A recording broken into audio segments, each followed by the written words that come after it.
قلبتني العراق، قلبتني الكراسي، وموقعت رجالك كان غيرك، وما تعليتي شفتني بديت مع جماعة الرجالة بعد ما هو على يا يما، ولك ابزعني ولك يما، ولك هذا خلقات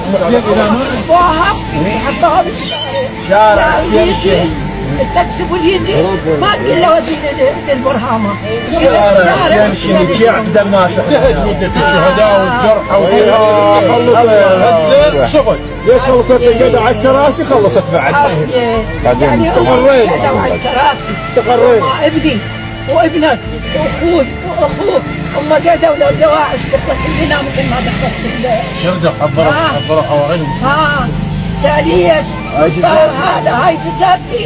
هاي جزاتي فشوا بيتي علي، اقول له خاله عندي شهيد وابكي، اقول له خاله اروح لك فدوه، ما شويتي بعد امك يما وانا امك ام الشهيد واثنين عندي جرحى، واحد 90% واحده اللي حجي سكتي